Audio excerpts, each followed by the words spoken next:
Tonight, several breaking stories as we come on the air. The chaos in the air. A major radar and communications outage causing chaos at two major airports.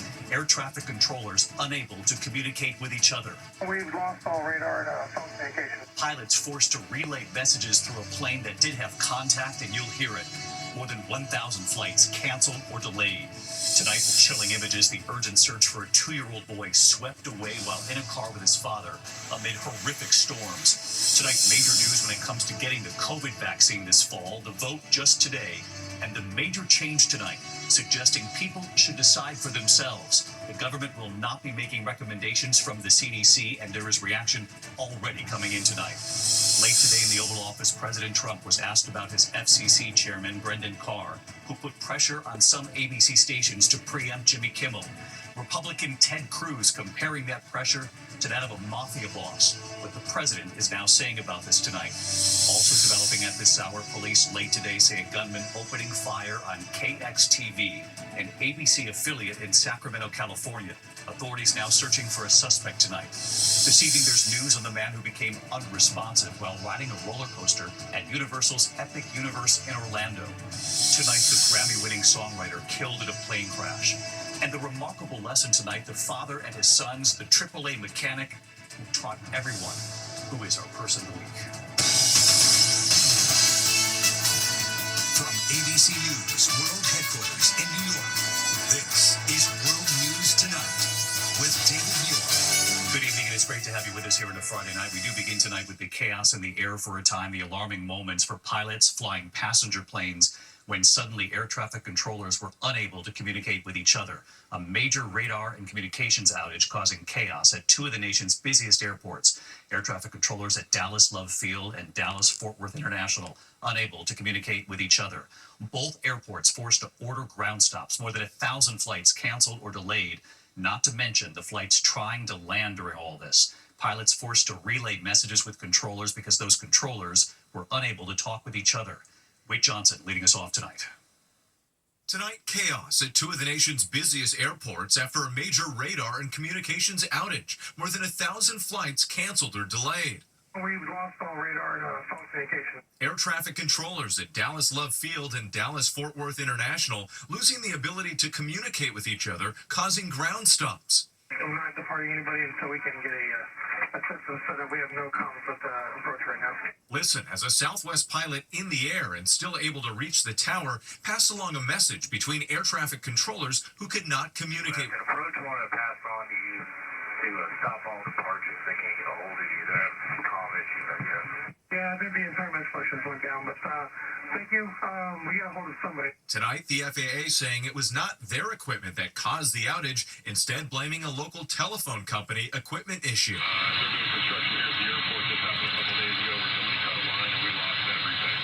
And David, the issues are expected to last through the evening. The FAA says it's investigating and working with that local telephone company to determine the cause. David, Wade Johnson on the breaking news tonight. Wade, thank you. We move to these chilling images tonight. The urgent search at this hour for a 2-year-old boy swept away while in the car with his father amid horrific storms from California to New Mexico.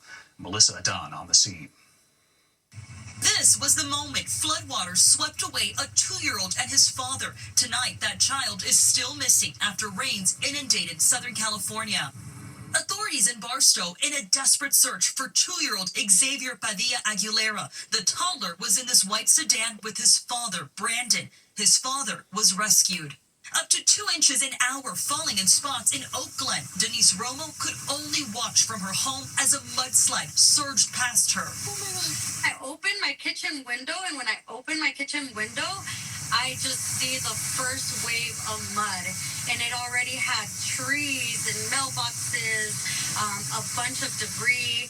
Entire neighborhoods buried in mud. KABC's Scott Reif over the scene at daybreak. A wall of mud came flowing down, and you could see as many as 8 homes were damaged. Some may have been destroyed. They may not be repairable. North of there in Forest Falls, mud almost as high as the front loaders, furiously scooping it up. Some residents climbing over boulders and logs to get home.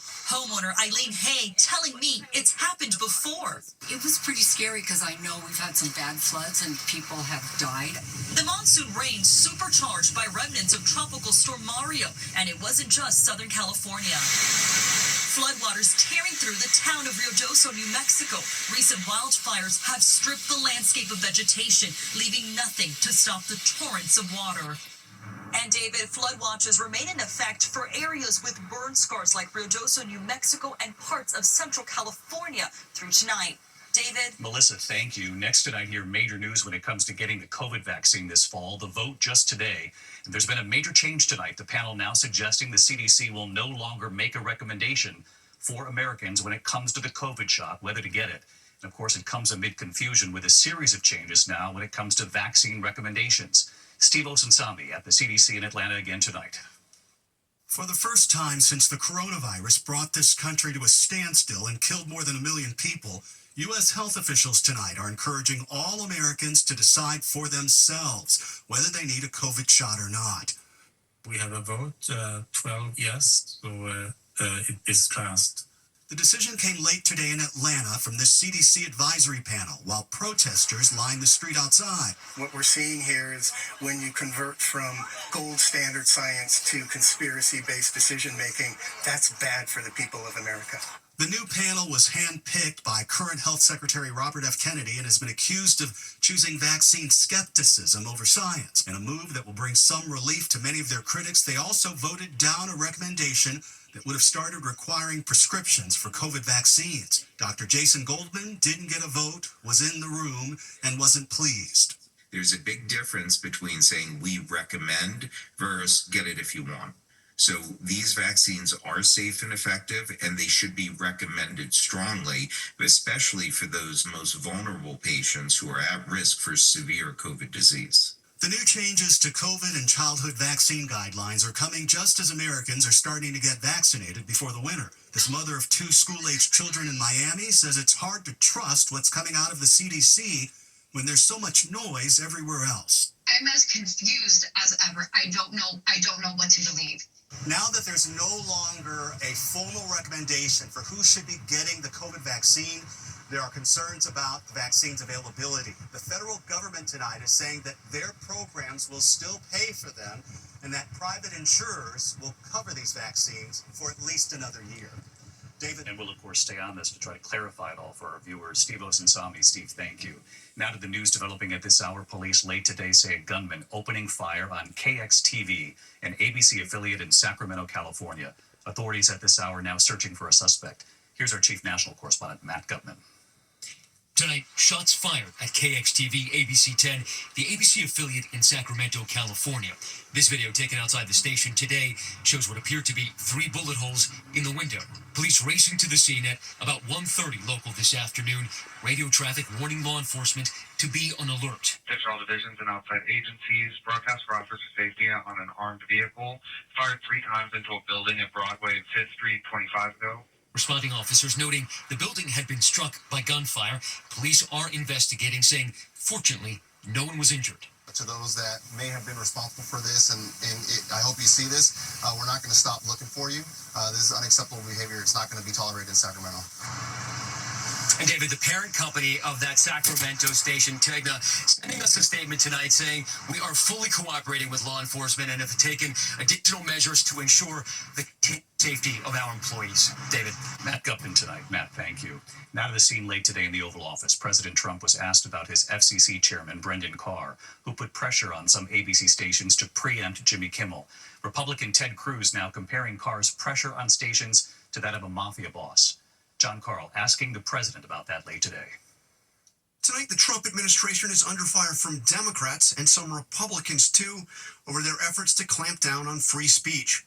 One top Republican senator comparing the federal communications chairman, Brendan Carr, to a mafia boss.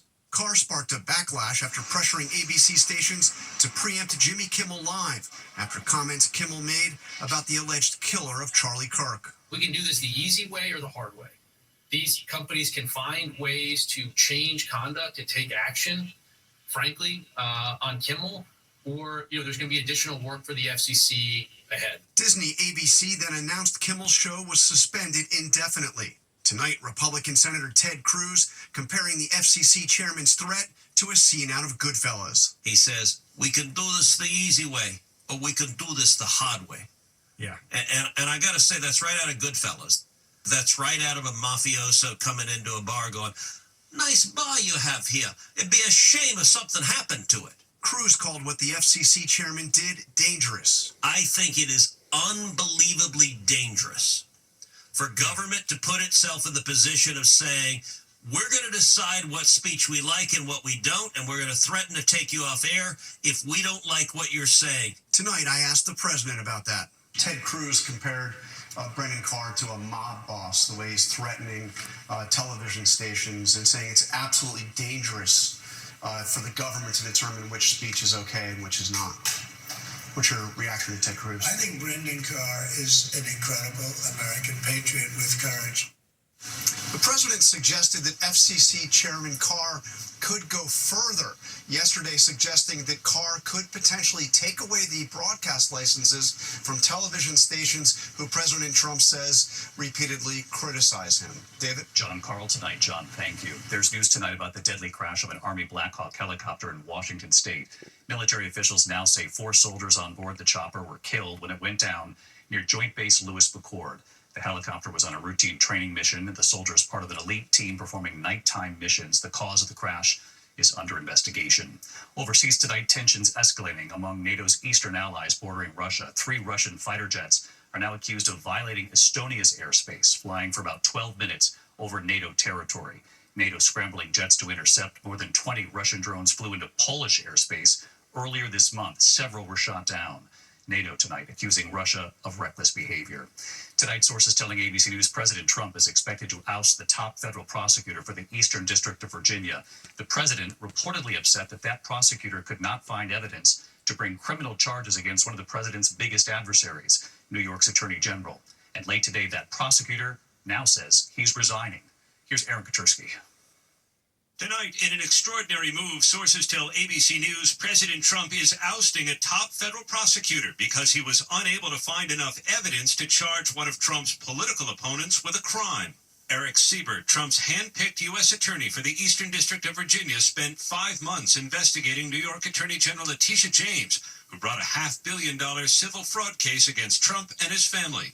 It looks to me like she's very guilty of something. Federal prosecutors dug into properties James owns in Virginia and interviewed 15 people looking for evidence she committed mortgage fraud, but they came up empty.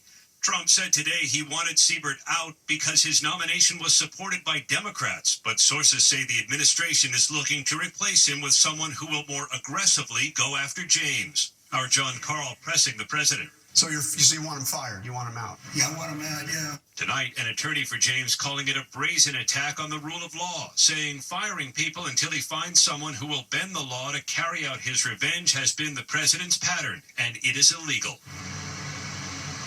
And we've just learned, David, that Siebert informed employees he resigned before Trump could fire him, upending one of the premier prosecutors' offices in the country that handles terrorism and espionage cases as the president pursues political rivals. David? Aaron Katursky tonight. Aaron, thank you. This evening, a federal judge in Florida dealing a scathing blow to President Trump, tossing out his $15 billion lawsuit against the New York Times. The judge calling the 85-page complaint decidedly improper, repetitive, and filled with self-praise. President Trump accusing the Times of disparaging his reputation. The judge giving his lawyers 28 days to refile their complaint in a, quote, professional and dignified manner, in his words. When we come back here tonight, there are new details coming in about the man who became unresponsive on a roller coaster in Orlando. What the medical examiner is now revealing tonight about that person on the ride. Also, we have learned tonight a Grammy-winning songwriter has been killed in a plane crash. You'll know so many of his songs. What we've learned about this in a moment. Tonight, there are new details emerging about the man who became unresponsive while riding a roller coaster at Universal Epic in Orlando. The medical examiner ruling Kevin Zavala suffered multiple blunt impact injuries on the Stardust Racers ride. One witness saying it appeared something was wrong with the ride.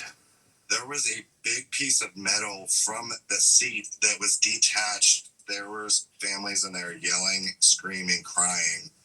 Zavala's girlfriend telling the sheriff's office that Zavala had a pre-existing spinal injury. Universal released a statement saying they are cooperating with the investigation into Zavala's death. Tonight, a very close call for a boy getting on the school bus when a car almost hit him in Massachusetts. You can see the boy crossing the street, trying to get to the bus when a car races by there. Authorities say coming dangerously close to the boy. The stop sign on the bus was fully extended. Police in Hadley, Massachusetts, trying to track down that driver and reminding everyone to follow the signs on those buses. Tonight, the discovery of human remains, possibly ending the hunt for a man accused of killing his own 3 young daughters. Investigators say they have found the remains believed to be of Travis Decker in the mountains of Washington State. Decker is accused of killing 5-year-old Olivia, 8-year-old Evelyn, 9-year-old Peyton. The sisters were found suffocated after a visit with Decker back in June. When we come back on the broadcast tonight, the Grammy-winning songwriter, we have learned, has been killed in a plane crash. He worked with so many famous singers, you'll know the songs. And then a spectacular display tonight, the humpback whales making a splash and surprising one group of kayakers. To the Index, the music world mourning the death of Grammy-winning songwriter Brett James tonight. James penned hundreds of country music hits, including Carrie Underwood's Jesus Take the Wheel. He also wrote for Martina McBride, Jason Aldean. He wrote Kenny Chesney's Out Last Night. Brett James died in a plane crash with 2 others in Franklin, North Carolina on Thursday. Brett James was just 57 years old. The singer known as David canceling U.S. tour dates amid the intensifying investigation into the death of a 15-year-old girl. The singer's team scrapping remaining shows that were slated for California. Several shows in Europe also appear to be canceled. This all coming just days after the body of Celeste Rivas was found in a car that police say was registered to that singer. Tonight, new calls for airlines to get more passengers to leave behind carry-on items during emergencies. The FAA issuing a safety alert now, urging air carriers to update evacuation protocols and messaging. The agency saying carry-on bags could put lives at risk and damage exit slides. The new alert coming after recent emergency evacuations raised safety concerns because passengers were grabbing their things. The spectacular display tonight, humpback whales putting on a stunning show for kayakers in Costa Rica. The kayakers out for an excursion when a humpback whale and its calf rise out of the water and splash back down right there. The whales breaching several times. That's incredible. Just a few feet away, the kayakers catching the whale spectacle on their phones. And of course, that sighting leaving them in awe, and us too. When we come back here tonight, the remarkable lesson, the father and his sons, their car breaks down. But what happens when the mechanic arrives? The boys couldn't believe it. Who is our person of the week? Finally tonight here, the father out for a ride with his boys when the car breaks down. It doesn't sound remarkable, but when the mechanic arrives, it turns into a lesson for all. Who is our person of the week? Tonight, so many of us have been there before. Your car breaks down, but what happens next to this family is truly remarkable. In Oakland, Florida, just outside Orlando, Dad Casey Kaz was driving with his sons when the car battery died. Dad called AAA, and mechanic Mike Law immediately came to the rescue. Those boys, 4-year-old Coden, 3-year-old Kylo, were curious about how the technician was going to fix their car, so that mechanic put them to work. Got him in there? Putting on the gloves, teaching them how to change a battery. Got it? Look at there. All right. Documenting the whole thing. Mike or AAA handing him the ratchet. Okay? Can't drop it. And can I get a hand? Thank you, man. Thank you. Installing the new battery. The boys watching as their car now works again. Fist bumps and high fives. Then Dad sharing the moment, a valuable lesson online where it's now gone viral tonight. And Mike, the AAA mechanic, commenting on the post, writing, I was just as excited as the boys were to help, knowing it's something they'll carry with them just as I will. Thank you for a memory that I will always treasure. And right here tonight, Hi, David. that dad and his sons, grateful for that lesson. Grateful their car is working again. Shout out to Mike because he is the most genuine person, so good with the kids, and I think people are thirsty to see those who are genuine and caring and take time to be patient and kind to someone else. You are absolutely right. And so we choose that mechanic Mike and those young mechanics too, Coden and Kylo. They won't soon forget it. I'm David Muir. I'll see you right back here on Monday. Good night.